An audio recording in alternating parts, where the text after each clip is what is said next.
కలుషితమైన మనసాక్షి లేదా అపవిత్రమైన మనసాక్షి గురించి మనం కొన్ని నిమిషాలు మనం నేర్చుకోవడానికి ప్రయత్నం చేద్దాం. ఏ మనసాక్షి? కలుషితమైన మనసాక్షి లేదా అపవిత్రమైన మనసాక్షి. తీతుకు రాసిన పత్రిక మొదటి అధ్యాయం 15వ వచనం. తీతుకు పత్రిక మొదటి అధ్యాయం 15వ వచనం.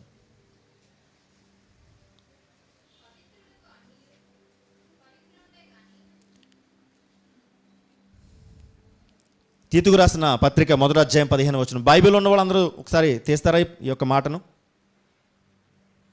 ఎవరైతే బైబిల్ తీసుకొచ్చారో, బైబిల్ తీసుకొచ్చింది ఓపెన్ చేయడానికా లేకపోతే అలా తీసుకొచ్చి అలా పట్టుకుపోవడానికా? బైబిల్ తీసుకొచ్చింది తీయడానికే కదా. కొంతమంది బైబిల్ను తెస్తారు, ఓపెన్ చేస్తారు, కానీ తీతుకు పత్రిక తీయరు. జస్ట్ అలా 2 పేజీలు అలా తీస్తారు. కానీ గుర్తుపెట్టుకోండి, తీతుకు పత్రిక తీయండి. మొదటి అధ్యాయం 15వ వచనం ఇప్పుడు చదవండి.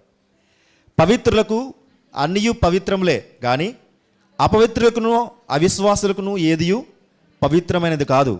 వారి మనసాక్షిను అపవిత్రపరచబడి ఉన్నవి. చూడండి, పవిత్రులకు అన్నియు పవిత్రములే కానీ అపవిత్రులకును అవిశ్వాసులకును ఏదియు పవిత్రము కాదు అన్నాడు. ఇది చాలా లోతైన మాట. పైన చదివితే పైన మనకు అర్థమవుతుంది, కానీ చాలా లోతైన మాట. ఏమి లోతైన మాట అంటే, పవిత్రం గల వారికి అన్నీ పవిత్రములే కానీ అపవిత్రులను అవిశ్వాసులను అన్నీ కూడా అపవిత్రములే. అంటే అర్థం ఏంటంటే, ఒక కలుషితమైనటువంటి మనసాక్షి గురించి చెబుతూ అపవిత్రమైన మనసాక్షిని పరిచయం చేస్తే ఏమన్నాడంటే, ఇక్కడ ఏం మాట్లాడుతున్నాడంటే, కలుషితమైన మనసాక్షి అంటే అర్థం అంటే, ఆల్రెడీ మన లోపల మనసాక్షి ఉంది, ప్రతి ఒక్కరికి ఉంటుంది ఇది. కానీ ఈ మనసాక్షి పాడైపోయింది. ఎలా పాడైపోయిందంటే, ఒక మంచి నీటిలో ఎలాగైతే ఒక మురికి నీరు కలిస్తే, లేదా కొన్ని పాలల్లో విషపు ఒక పాయిజన్ డ్రాప్ కలిస్తే మొత్తం అంతా విషమైపోతుందో, ఒక మంచి నీటిలో ఒక డ్రాప్, ఒక కలుషితమైనటువంటి నీళ్ళు కలిస్తే మొత్తం కలుషితమైపోతుందో, మన మనసాక్షి, మంచి మనసాక్షిలో ఒక కలుషితమైనటువంటి మనసాక్షి కలవడంతో, అంటే కలుషితం అయిపోవడంతో మొత్తం కలుషితమైన మనసాక్షి అయిపోతుంది, లేదా అపవిత్రమైన మనసాక్షి అయిపోతుంది. మంచినీటిలో ఒక మురికి నీరు ఇది ఎగ్జాంపుల్గా తీసుకుని, మన మనసాక్షి లోపల, అంటే మంచి మనసాక్షిలో ఏమేమి కలుస్తున్నాయనంటే, ఆశలు, అత్యాశలు, ధనాపేక్ష, చూపులు బాగోకపోవడం, లోకపు ఆశలు విడవకపోవడం, నిరంతరం చూడండి, ఇవన్నీ నిరంతరం మన లోపల ఒక దుమ్ముగా పేరుకుపోయి, మన లోపల ఒక డస్ట్గా ఉండిపోయి, ఒక విధంగా చెప్పాలంటే మంచి మనస్సాక్షి ఒక కలుషితమైన మనస్సాక్షిగా మారిపోతుంది. ఈ కలుషితమైన మనస్సాక్షి ఒక భయంకరమైన లక్షణం, వ్యాధి లక్షణం. గమనించండి, ప్రతి వ్యాధికి లక్షణాలు ఉంటాయా లేవా? కరోనాకి లక్షణాలు ఉన్నాయా? గతించిన కాలంలో ఇతనికి కరోనా వచ్చిందని ఎలా చెప్పగలమంటే, కొన్ని లక్షణాలు బట్టి. ఇతనికి జ్వరం వచ్చిందని చెప్పడానికి లక్షణాలు ఏంటి? జ్వరం వచ్చిందని చెప్పడానికి లక్షణాలు ఏంటి? నాకు జ్వరం ఉందని చెప్పడానికి లక్షణాలు ఏంటి చెప్పండి? నాలుక చేదుగా ఉంటుంది కదా, పైగా బాడీ టెంపరేచరు ఎక్కువగా ఉంటుంది, కొన్నిసార్లు తలపోటు వస్తుంది, ఒక విధంగా చెప్పాలంటే బాడీ మొత్తం ఏమైనా సేక్ అయిపోతుంది, సివరింగ్ వస్తూ ఉంటుంది. అంటే కొన్ని లక్షణాలను బట్టి ఇది జ్వరం అని మనం చెప్పగలం.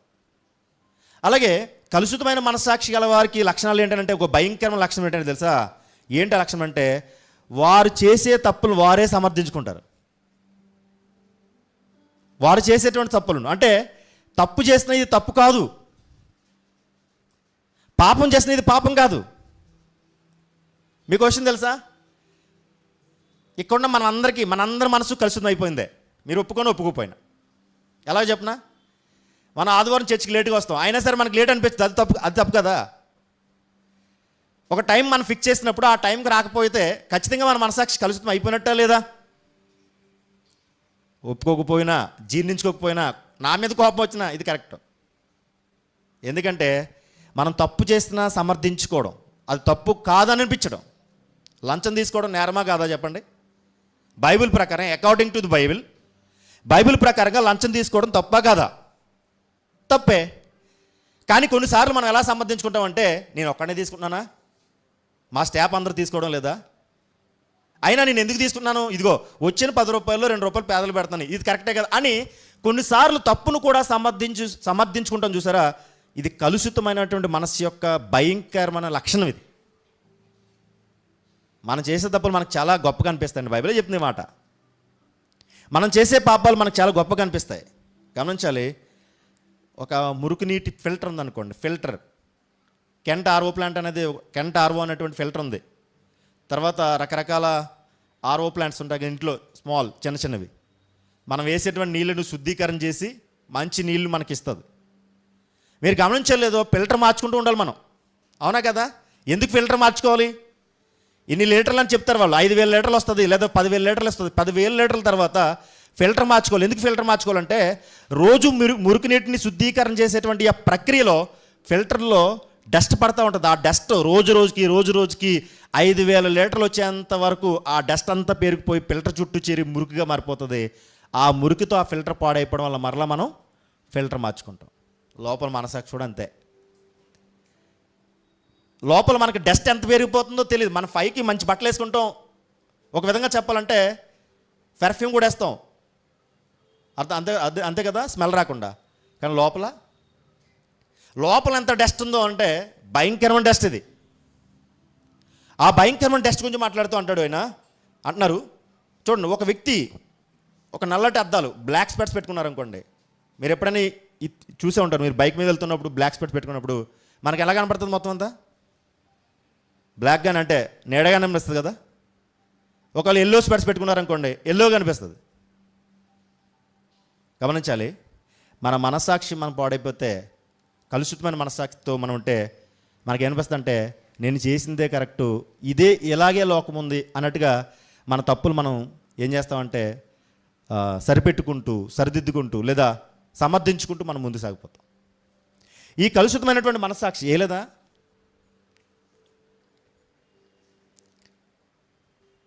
ఈ కలుషితమైనటువంటి మనస్సాక్షి గురించి, అసలు మనస్సాక్షి ఎలా అవుతుందనే దాన్ని మనం కొన్ని విషయాలను నేర్చుకుందాం.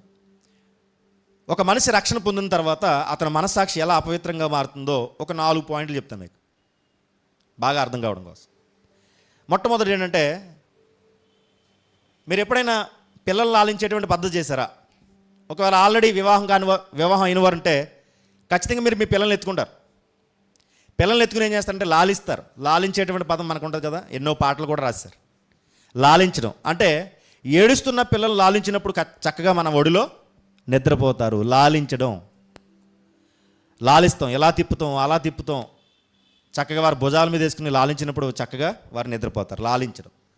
కొంతమంది పిల్లలను లాలించినట్టుగా కొంతమంది రహస్య పాపాలను లాలిస్తారు. రహస్య పాపాలను ఎలా లాలిస్తారంటే గమనించండి. పైకి ఆదివారం బైబిల్ పట్టుకుని చర్చికి వస్తూ సోమవారం నుండి శనివారం వరకు, ఎందుకంటే ఆదివారం మాత్రమే బైబిలు, సోమవారం నుంచి శనివారం వరకు ఏం చేస్తారట? ఎవరికీ తెలియనటువంటి రహస్య పాపాలు ఉన్నాయా లేదా? ఎవరికీ తెలియనటువంటి రహస్య పాపాలు మన లోపల ఉంటాయా ఉండవా? ఆ రహస్య పాపాలను ఏం చేస్తారట? గమనించండి, లాలిస్తూ ఉంటారు, బుజ్జగిస్తూ ఉంటారు, సమర్థిస్తూ ఉంటారు, లాలిస్తూ ఉంటారు. ఎప్పుడైతే ఈ రహస్య పాపాలు లాలిస్తామో మన లోపల ఆ బిడ్డ పెరిగి, ఆ లాలిస్తున్నటువంటి బిడ్డ ఎలాగైతే నిద్రపోయి రోజుకి అలా జరుగుతాయి, ఆ బిడ్డ రోజుకి ఎలాగైతే ఎదుగుతుందో, పరిపక్వత చెందుతుందో, మన లోపల రహస్య పాపాలు ఏవైతే ఉన్నాయో ఈ రహస్య పాపాలను కూడా మనము వాక్యం ద్వారా తొలగించకుండా, మీకు ఒక విషయం తెలుసా? ఆదివారం వాక్యం అనేది ఆదివారం సాయంత్రం వరకు మాత్రమే కాదు. ఆదివారం వాక్యం అనేది మరలా ఆదివారం వరకు మన యొక్క జీవితాన్ని కాపాడుకోవడానికి మాత్రమే ఆదివారం దేవుని సన్నిధికి వచ్చేది. అవునా కదా? కేవలం ఆదివారానికి ఈ వాక్యమని సాయంత్రానికి మర్చిపోయి మరలా సోమవారం మన పనులు చూసుకుంటూ రహస్య పాపాలు చేస్తూ మరలా ఆదివారం వచ్చి మరలా వాక్యమని ఆ రోజుకి మాత్రమే, లేదా ఇక్కడ రొట్టె ద్రాక్షరసం తీసుకుని ఇక్కడ ఏడ్చి కన్నీళ్ళు గార్చి, ఒకవేళ ఏదైనా రహస్య పాపం లోపల ఉన్నప్పుడు రొట్టె ద్రాక్షరం తీసుకున్నప్పుడు ఏడ్చి అక్కడితో భారమంతా కన్నీళ్ళు గార్చిస్తే భారమంతా వదిలేసింది అనుకొని మనలో మనం ఫీల్ అయిపోయి భావించేసి మరలా సాయంత్రానికి మనం యథా మనసులు అయిపోతే ఏమీ ఉపయోగం లేదు. రహస్య పాపాలు మనం లాలించినట్టు. అలా లాలిస్తే ఒక బిడ్డ ఎలాగైతే ఎదుగుతుందో మన పాపాల లోపల ఎదిగి రహస్య పాపాలు చిన్నవే పెద్దవయ్యి మన మనస్సాక్షి కుళ్ళిపోతుంది. ఇది కలుషితమైన మనస్సాక్షి యొక్క భయంకరమైన లక్షణం. ఇది మొట్టమొదటిది రహస్య పాపాలను లాలించడం. రహస్య పాపం లాలించడం కాదు, పెరికివేయాలన్నాడు దేవుడు. వాక్యం చేత నీ జీవితాన్ని కాల్చుకోమని చెప్పాడు దేవుడు. పూర్వకాలంలో మీరు గమనించారో లేదో, ప్రత్యక్ష గుడారం దగ్గరికి వెళ్ళేటప్పుడు ఎవడైనా సరే ఒక కోడినో మేకనో దూడనో ఏదైనా ఎందుకు తీసుకువెళ్ళాలి? దేవుడికి ఏమైనా ఇష్టమా జంతువులు చచ్చిపోవడం అంటే? దేవుడు ఒకటి అలవాటు చేయాలనుకున్నాడు. ఏంటో తెలుసా? ఇగో నీ నిమిత్తం, నీ పాపం నిమిత్తం కోడి చచ్చిపోతుంది, ఒక మేక చచ్చిపోతుంది, ఒక దూడ చచ్చిపోతుంది, ఒక పవిత్రమైన జంతువు చచ్చిపోతుంది నీ కోసం అని ఒక నేర్పడం కోసం ఒక కోడిని మేకను దూడని తీసుకెళ్ళమన్నాడు. ఎందుకు? నువ్వు మారుతావని. కానీ నీ బుద్ధి ఎలా అయిపోయిందంటే, కోడిని ఇవ్వడానికన్నా మనసును తప్ప నీవు మార్చుకోవడానికి మాత్రం మనసలేదు. కోడినిచ్చాడు, మరలా తర్వాత పాపం చేశాడు. మేకనిచ్చాడు, మరలా పాపం చేశాడు. అంటే మేక కోడి చచ్చిపోతుంది, కానీ నువ్వు మారడం లేదు. దేవుడు నిన్ను మార్చాలన్నటువంటి ఒక సదుద్దేశంతో గొప్ప కార్యక్రమాన్ని చేపడితే కోడిని మేకని బలిచ్చడం అలవాటు చేసుకున్నావు తప్ప నిన్ను నువ్వు బలిచ్చుకోవడం మాత్రం అలవాటు చేసుకోలేదు. దేవుని సన్నిధికి వస్తుంది మనం ఎందుకో తెలుసా? మన లోపల ఉన్నటువంటి భయంకరమైన దుర్గుణమైనటువంటి ఒక చెడ్డ ఆలోచన అన్నింటిని చంపడానికి, కాల్ చేసుకోవడానికి వస్తున్నాం మనం. ఆ డస్ట్ అంతా క్లీన్ చేసుకోవడానికి వస్తున్నాం ఆదివారం మనం. అవునా కదా? డాక్టర్ దగ్గరికి ఎందుకు వెళ్తారండి? రోగం వచ్చినటువంటి వ్యక్తి డాక్టర్ దగ్గర ఎందుకు వెళ్తాడు? రోగాన్ని పెంచుకోవడానికా, రోగం తీసుకోవడానికా? రోగం తీసుకోవడానికే కదా. ఒకవేళ రోగం తీసుకోవడానికి కాకుండా ఏ వ్యక్తి అయినా, ఈ ప్రపంచంలో ఏ వ్యక్తి అయినా నేను డాక్టర్ దగ్గరికి వెళ్తున్నా రోగాన్ని పెంచుకోవడానికి అని అన్నాడు అనుకోండి, వాడు పిచ్చోడే కదా. డాక్టర్ దగ్గర ఎందుకు వెళ్తాం తెలుసా? రోగాన్ని తీసుకోవడం కోసం. మరి చర్చికి ఎందుకు వెళ్తామనంటే, ఎందుకు వెళ్తామనంటే మన లోపల ఉన్న ఆత్మీయ రోగాన్ని తీసుకోవడం కోసం. కానీ మీకు గమనించలేదో, మన రోగం రోజు రోజుకి ముదురుతుంది తప్ప తగ్గడం లేదు. రోజు రోజుకి దిగిపోతున్నాం తప్ప పెరుగుతలేదు మనం. పైగా మనం ఏమనుకుంటాం? సమర్థించుకుంటాం. అబద్ధం ఆడినా పర్లేదు అనుకుంటాం. కొన్నిసార్లు అనుకుంటాం అబద్ధం మన మంచికే అనుకుంటాం. ఏదో మన మంచికే అన్నట్టుగా అబద్ధం కూడా మన మంచికే అన్నటువంటి సమర్థింపులు ఉండడం వల్ల పాపాన్ని లాలిస్తున్నారు. ఎప్పుడైతే ఈ పాపాన్ని మనం లాలిస్తున్నామో, ఒక చంటి బిడ్డలాగా బుజ్జగించి లాలిస్తున్నామో, ఈ రహస్య పాపాల వల్ల మన మనస్సాక్షి కలుషితమైపోతుంది. ఇది గుర్తించినాడు ఎవరైతే వాక్యం ఇది గుర్తిస్తారో, ప్రతి చిన్న విషయానికి అనగా లోపల అపవిత్రమైనటువంటి కలుషితమైన మనస్సాక్షి గురించి ఎవరైతే ఆలోచిస్తారో, వాక్యం చేత ఖచ్చితంగా తన హృదయాన్ని శుద్ధి చేసుకో. బైబిల్ ఏం చెప్పిందండి? రాడికల్ స్టేట్మెంట్గా, హృదయ శుద్ధి గల వారు ధన్యులు, వారు చెప్పాలి కంటిన్యూ, దేవుణ్ణి చూచెదరు.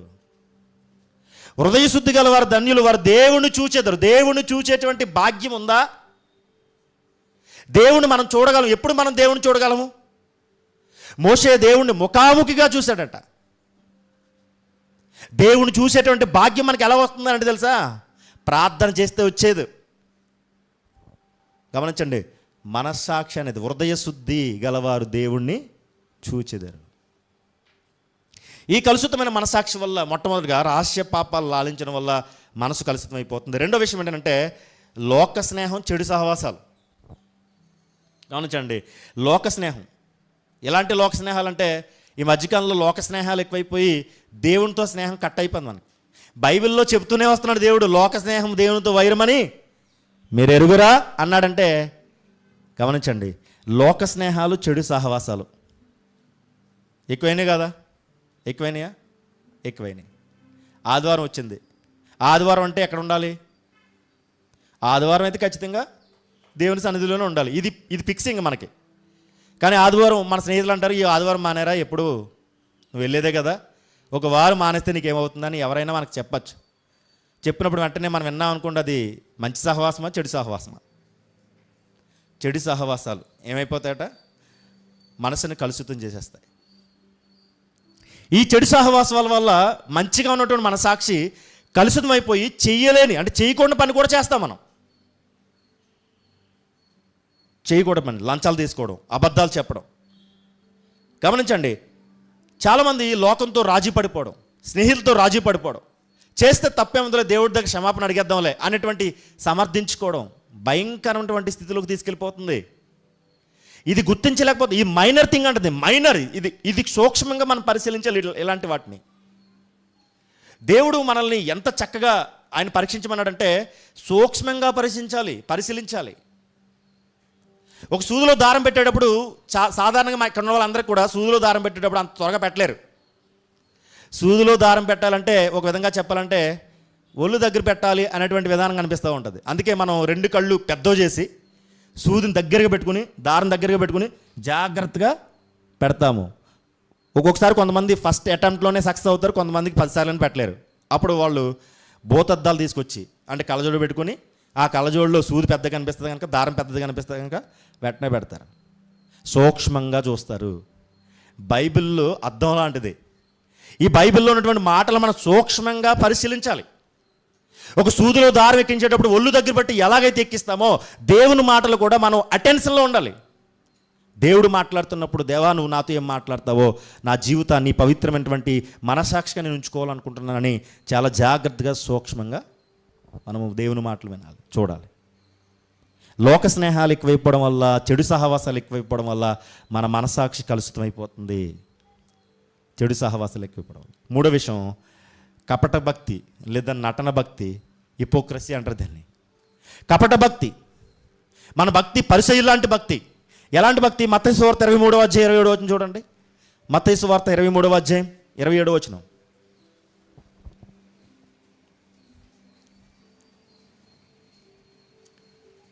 అయ్యో, మత్తయి సువార్త 23:27 వచనం. అయ్యో వేషధారులైన శాస్త్రులారా, పరిసయ్యులారా, మీరు సున్నము కొట్టిన సమాధులను పోలి ఉన్నారు. అవి వెలుపల శృంగారము కాకపోవడం కానీ లోపల చచ్చిన వారి ఎముకలతోనూ సమస్త కల్మసంతోనూ. ఎప్పుడైనా ఇది చూసాం కదా, ఈస్టర్ రోజున చూడండి, సమాధులు చూడండి. సమాధులు ఎంత చక్కగా అలంకరింపబడతాయి. పాలరాతితో కట్టుకునే వారు ఉంటారు, డబ్బులుంటే. మంచి మంచి టైల్స్ వేస్తారు, కొంతమంది గ్రానైట్ వాడతారు. ఆ సమాధులను చూసినప్పుడు ఆ సమాధులను ఎంత చక్కగా అలంకరిస్తారంటే అబ్బా, నిజంగా మన ఇల్లులు కూడా అలా ఉండవు. ఇంతకీ లోపలేముంది? సమాధి లోపలేముంది? బయట ఒకవేళ మనం సమాధిని అలంకరించిన తర్వాత ఆ సమాధి చుట్టూ, ఆ సమాధి మీద మంచి మంచి పెర్ఫ్యూమ్ వచ్చేటువంటి మొక్కలు నాటిన, మంచి సుగంధ ద్రవ్యాలు ఒకవేళ చల్లిన, లోపలేముంది? ఒకవేళ లోపల కానీ తెరిచి చూసిన తర్వాత మనకి ఎంత భయంకరం కొంప వస్తుంది. ఎంత మంచి మాట్లాడుతున్నాడంటే, అయ్యో వేషధారులైన శాస్త్రులారా, పరిసయ్యులా, మీరు సున్నము కొట్టిన సమాధులను పోలి ఉన్నారు. You are look like tombs అన్నాడు. అంటే అర్థం ఏంటంటే మీరు సమాధులను పోలి ఉన్నారు. సున్నం కొట్టినటువంటి సమాధులను పోలి ఉన్నారు. అవి వెలుపలకు శృంగారం కాకపడుచు, లోపల చచ్చిన వారి ఎముకలతోనూ సమస్త కల్మసంతోనూ నిండి ఉన్నది. బహుశా మన భక్తి ఎలాగ ఉందామో కదా. బయటికి మనం ఎంత భక్తిగా అనిపించిన లోపల మాత్రం కంపు, చచ్చిన కంపు. నటన భక్తి, హిపోక్రసీ. ఈ నటన భక్తి ఎప్పుడైతే మనలో మొదలయ్యిందో మన మనసు కలుషితమైపోయింది అనడానికండి. పాడైపోయింది మన మనసాక్షి. మన మనసాక్షి పాడైపోవడానికి 3వ కారణం ఏంటంటే నటన భక్తి, యాక్టింగ్. మన యాక్టింగ్కి ఆస్కార్ అవార్డు ఇచ్చినా తప్పులేదు. ఎంత అతి వినయం తెలుసా, ఎంత అతి వినయంగా ప్రవర్తిస్తుందో తెలుసా. కొన్నిసార్లు అనిపిస్తుంది ఈ భక్తిని చూసి, అబ్బా ఇతను ఇంతలా ఉన్నాడంటే పరలోకంలో నెంబర్ 1 ఇతనేనేమో అనుకుంటాం మనం. పరలోకంలో కాదు, అసలు పరలోకంలోనూ చూడలేదు. పరిసయ్యులు శాస్త్రులు అనగానే చిన్నవారు అనుకోకుండా. పరిసయ్యులు శాస్త్రులు అంటే దే ఆర్ స్కాలర్స్. అంటే అర్థం ఏంటి? ఎలాంటి బైబిల్ పట్టుకుని బోధించేటువంటి ఒక సమూహం అది. పరిసయ్యులు. శాస్త్రి అంటే అర్థం ఏంటి తెలుసా? శాస్త్రాలను చదివినవాడు అని అర్థం, శాస్త్రాలను అవపోసన పట్టినవాడు అని అర్థం. పరిసయ్యుడు, శాస్త్రులు అనేటువంటి పదాలు అవి స్కాలర్స్. అంటే వారి మాటల్లో తడబాటు ఉండదు, వారి మాటల్లో ఉచ్చారణ బాగుంటుంది, వారి మాటల్లో ఆ పదాల కూర్పు బాగుంటుంది. వారి మాటలు చూడగానే ఎదుటి వారిని ఏ విధంగా అయినా సరే వారు కన్విట్ చేయగలరు, వారు మోటివేషన్ చేయగలరు, ఏదైనా వారు చేయగలరు. వారు స్కాలర్స్, శాస్త్రులు, పరిసయ్యులు. ఇప్పుడు ఏమన్నాడు? శాస్త్రులు, అయ్యో వేషధారులైన శాస్త్రులారా, పరిసయ్యులారా, మీరు ఎలా ఉన్నారట? సున్నము కొట్టిన సమాధులను పోలి ఉన్నారు. స్కాలర్స్ మీరు లోకానికి. నా దృష్టిలో మీరు ఎలాంటో తెలుసా? భయంకరమైన కొంపు కొట్టేవారు. బహుశా మనం అందరం కూడా శాస్త్రులు, పరిసయ్యులు అంటే భక్తిని కొనసాగిస్తున్నామేమో, నటిస్తున్నామేమో, నటించి భక్తిని చేస్తున్నామేమో. గమనించండి, ఇవన్నీ సూక్ష్మంగా మనం పరిశీలించాలి. ఇక్కడ అంటున్నాడు వేషధారులైన శాస్త్రులారా, పరిసయ్యులారా అని. కపట భక్తి. గమనించాలి. ఎలాంటి కపట భక్తి ఉంటే మనం ఏంటంటే దేవుడు మన ప్రార్థన ఆలకించడు. ఇంకా పరిణామాలు ఎలా ఉంటాయో, నష్టాలు ఎలా ఉంటాయో త్వరగా 2 మాటలు చూసి మనం ముందుకు వెళ్దాం. చూద్దాం. కీర్తన గ్రంథం 66వ అధ్యాయం 18వ వచనం. కీర్తన గ్రంథం 66వ అధ్యాయం 18వ వచనం. నా హృదయములో నేను పాపమును లక్ష్యము చేసిన ఎడల ప్రభు నా మనవి వినకపోను. ఎన్నిసార్లు అండి మనం ప్రార్థన చేసాం? కలుషితమైన మనస్సాక్షితో ఎన్నిసార్లు ఏడ్చాం దేవుని దగ్గర. స్టిల్ ఇప్పటికీ కూడా మనం ప్రార్థన చేస్తాం. ఏం తెలుసా? ప్రభువా నా సమస్య చాలా పెద్దది, ఎవరు పట్టించుకోలేనటువంటి సమస్య నాది, నువ్వు వింటావా అంటే దేవుడు మనల్ని ఏమన్నాడంటే నీ ప్రార్థన ఆలకించాలన్నా కూడా నీకొక మనసాక్షి ఉండాలి. అది ఏంటంటే పవిత్రమైన మనసాక్షి ఉండాలి. ఒకవేళ నీ హృదయంలో అపవిత్రమైనటువంటి మనసాక్షితో, కలుషితమైన మనసాక్షితో ఒకవేళ నీ హృదయం పాడైపోతే, ఒకవేళ పాపాన్ని నువ్వు లక్ష్య పెడితే నీ మనసులో, నీ హృదయంలో, నీ మనవి నేను ఆలకించను. ఏది పడితే అది మాట్లాడితే, లేకపోతే మన మనసు ఎలా పడితే అలా ఉంటే దేవుడు ఆలకిస్తాడనుకోవడం పొరపాటు, అవివేకం, అమాయకతత్వం.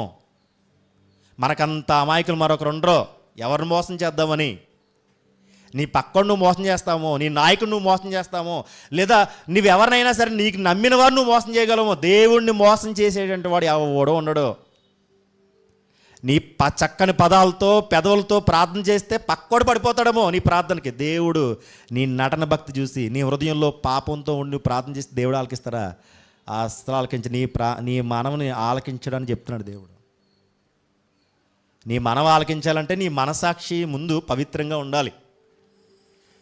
ఏలియా ప్రార్థన చేశాడు, ఎన్ని సంవత్సరాల వర్షం కురవలేదట చెప్పాలి.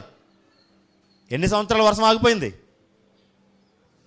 చెప్పండి. ఇది పెద్ద టఫ్ క్వశ్చన్ ఏం కాదు కదా. అది 33 గట్టిగా 3.5 సంవత్సరాలు. 3.5 సంవత్సరాలు ఏలియా ప్రార్థన చేస్తే కురవలేదంట. ఇప్పుడు ఏలియా మనసులో పాపం ఉంటే 3.5 సంవత్సరాలు వర్షం ఆగుతుందా? ఏలియా ప్రార్థన దేవుడు ఆలకించి అక్కడ వర్షాన్ని కురిపింప చేయలేదంటే ఏలియా ఎంత పవిత్రమైన మనసాక్షి గలవాడు ఒకసారి చూడండి. అతని మనసాక్షి ఎంత దేవుని దృష్టికి ఎంత శుద్ధ హృదయం కలిగి ఉందో ఒకసారి ఆలోచించండి. ఏలియా గురించి గొప్పగా చెప్తాం, కానీ ఏలియా లాంటి మనసు మనకు లేకపోతే కష్టమండి. ఎవరినైనా మిషనరీ తీసుకుని ఆ మిషనరీ ఇదిగోండి మదర్ దర్శి ఎలాగ ఉందని చెప్పి మదర్ దర్శి ఎలా మన బ్రతుకు లేకపోతే వేస్ట్ అండి. గమనించండి. ఏలియా గురించి చెప్పడం కంటే ఏలియాలో బ్రతికి చూపించడం అనే దేవునికి చాలా ఇష్టం. అందుకే వారిని మనకు ఒక మెరుపులాగా వారిని అలా మన కళ్ళకు చూపించి వీరిలా మీరు బ్రతకండి అన్నారు తప్ప వీరిలా మీరు చెప్పి ఆగిపోండి అని చెప్పలేదు. యేసుక్రీస్తు వారి వలె మీరు మాట్లాడండి, కానీ యేసుక్రీస్తు వారే మీరు మాట్లాడడం కంటే జీవించడం ఇంకా చాలా మంచిది. నటించే భక్తి నాకు వద్దు, వేషధారణ కలిగిన భక్తి నాకు వద్దు. వేషధారణ భక్తి కావాలనుకుంటే ఇక్కడ వరకు రాదు. వేషధారణ నాకు వద్దు, హిపోక్రసీ నాకు వద్దు, నటన నాకు వద్దు అని చెబుతూ ఆయన అంటాడు, దేవుని వాక్యాన్ని హృదయానికి నిజంగా అత్తుకున్నవారు నాకు కావాలి. నిజంగా అత్తుకున్నవారు కావాలి. ఎంత గొప్ప ప్రసంగం ఉన్నా, ఎంత గొప్ప అభిషక్తులు వచ్చి ఇక్కడ వాక్యం బోధించినా కలుషితమైన మనసాక్షి ఉంటే కనుక మీరు ఎంత పెద్ద పెద్ద సిద్ధాంతాలు, ఎంత మంచి లోతైన సందర్భాలు విన్నా నో యూస్. మనస్సాక్షి కలుషితం కాకుండా మన మనస్సాక్షిని పవిత్రంగా కాపాడుకోవడానికే మనము ఈ మాటలు వినాలి. ఇక్కడ చెప్తున్నాడు ప్రార్థన ఆలకించబడదు. ఎంత బాధాకరం విషయం అంటే, మన మనస్సాక్షి చెడిపోయి ఉంటే మన ప్రార్థన ఎక్కడి వరకు వెళ్తుంది తెలుసా? మైక్ ఉంటే గోడ వరకు వెళ్తుంది, మైక్ లేకపోతే నా పెదవుల వరకు వస్తుంది. అంతే కదా. మైక్ ఉంటే గోడ వరకు వెళ్తుంది, మైక్ లేకపోతే నా పెదవుల వరకు లేదా పక్క వరకు వెళ్తుంది. మీకు వచ్చింది తెలుసా? కలుషితమైన మనసాక్షి ఉంటే మన ప్రార్థన గోడ వరకు లేదా పక్క వరకు, పవిత్రమైన మనసాక్షి ఉంటే సరాసరి పరలోకం వరకు వెళ్తుంది. కానీ మన భ్రమ ఏంటి తెలుసా? మనం అనుకుంటూ ప్రార్థన చేసి దేవుడు ఆలకిస్తాడా? ఇక్కడ చెప్తున్నాడు కదండి కీర్తనలో, నీ హృదయంలో నువ్వు ఒకవేళ పాపాన్ని పెట్టుకుంటే నీ యొక్క ప్రార్థన దేవుడు ఆలకించడు. నువ్వు చేసేటువంటి ప్రార్థన పక్కవారిని కోసమో లేకపోతే ఆ గోడ వరకు మాత్రమే. ఎంత బాధాకరం ఇది. దేవుడు నా ప్రార్థన ఆలకించడా? అదేంటి, నేను ఏడ్చేస్తున్నాను కదా, హృదయంలో నేను చాలా గట్టిగా ఏడ్చేస్తున్నాను కదా, ఉపవాసం ఉంటున్నాను కదా, 24 గంటలు నేను ఏం ముట్టుకోలేదు కదా, 100 గంటలు ప్రార్థన చేస్తున్నాను కదా, ఎత్తైన శిఖరాలెక్కి ప్రార్థన చేస్తున్నాను కదా, నా ప్రార్థన దేవుడు ఆలకించకపోతే ఎలా? ఆలకించాలంటే ఒక కండిషను, నీవు మంచి మనసాక్షితో ప్రార్థన చేస్తే వింటాడు. ఏమనుకున్నారు? గమనించండి. ఒక పెద్ద ధనవంతుని ఇంట్లో ఒక బంగారు పాత్ర ఉంది. ఆ బంగారు పాత్రలో పాలు పోసి రాజుగారికి ఇస్తారంట రోజు. అందులో అంటే ఒక రకమైనటువంటి పాత్రలో, బంగారు పాత్ర అది. రాజుగారు అనగానే అన్ని బంగారు వస్తువులే. మనకి బంగారం, రాజుగారు బంగారం వాడతారనడానికి సొలొమోన్ గారే ప్రత్యక్ష ఉదాహరణ. రాజుగారు తాగేటువంటి పాత్రలు, తినేటువంటి పాత్రలు, తాగేటువంటి పాత్రలు ఇవన్నీ కూడా బంగారమే. ఓ రాజుగారి ఇంట్లో బంగారు పాత్ర ఉంది. ఆ బంగారు పాత్రలో రోజు పాలు పోసి ఇవ్వాలి. పైకి తలతలా మెరిసిపోతుంది. బంగారం అంటే బాగా మెరుస్తుంది కదా, ఎప్పటికీ అది ఏమవుతుందంటే మెరవకుండా ఉండదు కదా. బంగారం అంటే ఒరిజినల్ కదా. అలాంటి బంగారు పాత్రలో పాలు పోసిస్తున్నప్పుడు పైకి మాత్రం చాలా తెల్లగా మెరిసిపోతుంది. పాలు పోసిస్తున్నారు. పాలు పోసే క్రమంలో ఆ పాత్రలో ఒకరోజు వీళ్ళు ఏంటంటే పై తుడిచేస్తున్నారన్నమాట. లోపలేం పట్టించుకోవడం లేదు. లోపల ఒక చిన్న కంటికి కనిపించినటువంటి చిన్న ఒక పాము పిల్ల చచ్చిపోయి ఉంది. చచ్చిపోయినప్పుడు వీళ్ళు ఏం చేస్తారంటే యథావిధిగా రోజులాగే పైన అంతా తుడిచేసి, ఎందుకంటే రాజుగారు కూడా ఏం చూస్తారు, పైపైనే చూస్తారు ఇలాగ పాత్ర, లోపల పాలు కనపడతాయి. యథావిధిగా వీళ్ళు పైన శుభ్రం చేసేసి లోపల వేస్తారు. పాలు వేసేసి ఇచ్చేస్తే రాజుగారు తాగేశారు. లోపల ఏముంది? విషం ఉంది. పాము చచ్చిపోయింది. పాము చచ్చిపోయినప్పుడు అందులో విషం. ఆ విషపు సంబంధించిన పాలు తాగేశాడు. వెంటనే రక్తం బయటకు వచ్చేసింది. అతనికి రక్తం బయటకు వచ్చేసింది. ప్రాణాపాయ స్థితిలోకి వెళ్ళిపోయాడు. మనమంతా డ్రెస్సు, బైబిల్ పట్టుకోవడం, పాటలు పాడడం, చర్చికి రావడం, కానుకడం, ఇదంతా పైన తలతల మెరిసేది. దేవుడు అంటున్నాడు, నీ హృదయం చెక్ చేసుకో. ఎందుకంటే పై నుంచి ప్రారంభం రోగం ఎప్పుడు కూడా హృదయం అన్నిటికంటే ఘోరమైన వ్యాధి కలది. అక్కడి నుంచి ప్రారంభం ఏదైనా సరే. పైన బట్టలు, నీ బట్టలు ఎలాగున్నావు, దేవుడు నువ్వు మంచి బట్టలు వేసుకుంటేనే యాక్సెప్ట్ చేస్తాడు అనుకోవడం పొరపాటు. నీకున్న దాంట్లో నీకు ఏ బట్టలు ఉంటే ఆ బట్టలు వేసుకుంటావు, పర్వాలేదు. చిరిగిపోయినవా, చిన్న చిన్న కన్నాలు పడ్డాయా, దేవుడేమి ఇవేం చూడ్డు. నీ హృదయం, నీ మనస్సాక్షి ఎలాగుందన్నదే చూస్తాడు. ఒకవేళ నీ మనస్సాక్షి కలుషితం అయిపోతే, నీ మనస్సాక్షి పాడైపోతే, చెడిపోతే అన్నాడు, నీ ప్రార్థన దేవుడు ఆలకించడు. దేవుడు మన ప్రార్థన కానీ ఆలకించకపోతే పరిస్థితి చెప్పండి. ఈ లోకంలో నీ బాధ, నీ కష్టం, నీ కన్నీళ్ళు ఎవరు వినిపించకపోయినా నీకు భరోసా ఎప్పుడు ఒకటి ఉంటుంది. ఏంటి తెలుసా? నా బాధలు, నా కష్టాలు, నా శ్రమలు ఎవరు వినిపించకపోయినా నా దేవుడు వింటాడనేటువంటి ఒక నమ్మకం నీకు ఉంటుంది కదా. ఆ నమ్మకాన్ని కూడా నీ కలుషితమైన మనసాక్షి ద్వారా పోగొట్టుకుంటున్నావు. మనుషులు విన్నా వినకపోయినా వాళ్ళు చేయకపోవచ్చు, కానీ దేవుడు మాత్రం ఖచ్చితంగా చేస్తాడు. నీకు నమ్మకం ఉంది కదా. ఆ నమ్మకాన్ని కలుషితమైన మనస్సాక్షి ద్వారా పోగొట్టుకున్నావు. దేవుడు అంటున్న మాట చూడండి. ఏప్రిల్ రాసిన పత్రిక 10వ అధ్యాయం, ముగించుకోవచ్చు. ఏప్రిల్ రాసిన పత్రిక 10వ అధ్యాయం 22వ వచనం. ఏప్రిల్ రాసిన పత్రిక 10వ అధ్యాయం 22వ వచనం.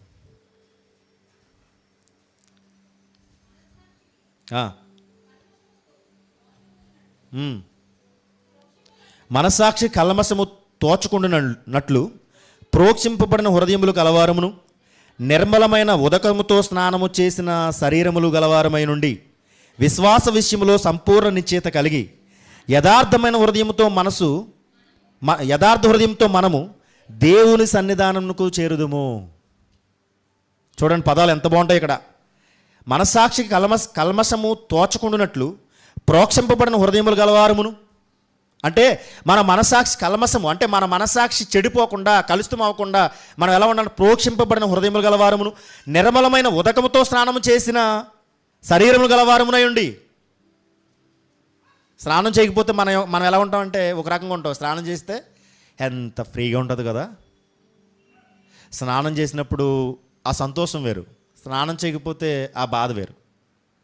స్నానం చేసిన తర్వాత ఎంత ఫ్రీగా ఉంటామంటే, స్నానం చేయకపోతే గమనించండి ఎంత ఫ్రీగా ఉండలేము. స్నానం చేసిన తర్వాత ఎంత బాగుంటామంటే, అప్పుడప్పుడు పూర్వకాలంలో, ఇప్పుడు లేదు అది, పూర్వకాలంలో నానమ్మలు అమ్మమ్మలు ఉంటే ఏం చేసేవారంటే, మన శరీరాన్ని క్రిస్మస్ వచ్చినా లేదా ఇంకేదైనా ఒక రోజు వచ్చినా మన శరీరాన్ని పట్టుకుని నలుగు పెట్టేవారు. చూసి గుర్తుందా? నలుగు పెట్టి శుభ్రం చేతులకి కాళ్ళకు రాసి బాగా రుద్ది మలినాన్ని అంతటిని బయటికి తీసేవారు. అలా నలుగుపెట్టి ఆ గుండెల మీద చేతుల మీద అలా రాస్తున్నప్పుడు ఒక విధంగా పిల్లలు మీరు గమనించారు లేదు, పిల్లలు నిద్రపోతూ ఉంటారు, అలా హాయిగా ఉంటుంది. ప్రభువైన యేసుక్రీస్తు వారు ఎంత సంతోషాన్ని ఎంత హాయిని ఇచ్చాడంటే ఆయన అంటాడు, ఉదక స్నానంతో మీకు స్నానం చేయించి మన మలినాన్ని అంతటిని తొలగించి ఒక మంచి మనసాక్షిగా, మంచి పవిత్రమైన మనసాక్షిగా దేవుడు మనకు అనుగ్రహిస్తే, గమనించండి, అప్పుడే స్నానం చేసిన పిల్లలు వెంటనే వాడు బురద తోలితే మనకి ఎంత కోపం వస్తుంది. వీపు మీద వెన్నంటే మనం ఏం చేస్తాం, కరత పెట్టి చితక్ కొడతాం. రే ఇప్పుడే కదా స్నానం చేయించాను నలుగు పెట్టి, అప్పుడే బురదలో దొల్లేసావురా పంది అని అనకుండా, పంది అని అనలే అని అనకుండా ఎలాగైతే గట్టిగా మనము అజమాయిస్తామో దేవుడు కూడా స్నానం చేయించిన తర్వాత, ఆ స్నానం మనంతా మనం చేయలేము, అది దేవుడే చేయించాలి, అది ఉదక స్నానం. అది స్నానం చేయించిన తర్వాత మరలా మనం వెంటనే బురదలో దుల్లేస్తే దేవుడు బురదలో దుల్లిన దానికి పంది అని పేరెట్టాడు. కక్కిన దానికి తిరిగేదానికి కుక్కని పేరు పెట్టాడు. కక్కిన వాంతికి మరలా తిరిగి తింటే దేవుడు అన్నాడు, మనం ఏం చేయాలి, నిర్మలమైన ఉదకముతో స్నానం చేసిన శరీరము గలవారమై ఉండి విశ్వాస విషయములోను సంపూర్ణ నిశ్చయత కలిగి యథార్థమైన హృదయంతో మనము దేవుని సన్నిధానమునకు యథార్థమైన హృదయంతో రావాలి. ఎక్కడికి? దేవుని సన్నిధికి. యథార్థమైన హృదయంతో దేవుని సన్నిధికి రావాలి అంటే అర్థం ఏంటండి? అంటే యథార్థమైన హృదయంతో రావాలంటే మనం ఈరోజు విన్న వాక్యాన్ని మరలా శనివారం వరకు, ఆదివారం వరకు మనం కాపాడుకోవాలి మన శరీరాలను. నాకు స్నానం చేయించాడు ఆయన, ఏ మలినాన్ని పట్టుకోకూడదు, ఏ మలినము ఏ పాపం మరలా ఇందులో ఉండకూడదని మనం ఎంతో జాగ్రత్త కలిగి శ్రద్ధ కలిగి బయట కాపాడుకుంటూ మనం కాపాడుకుంటూ, వర్షం కురిసినప్పుడు మన శరీరం వర్షానికి తడకుండా రెయిన్ కోట్ వేసుకుని ఎలా కాపాడుకుంటామో, వాక్యమైనటువంటి రెయిన్ కోట్ను మన శరీరం అనగా మన శరీరం పాడవకుండా, పాపం అనే వర్షం కురవకుండా మన శరీరాన్ని జాగ్రత్త కాపాడుకుని మరలా ఆదివారం దేవుని సన్నిధిలో యథార్థంగా పెట్టాలి తీసుకొచ్చి. మనం ఏం చేస్తాం? పెడతామా?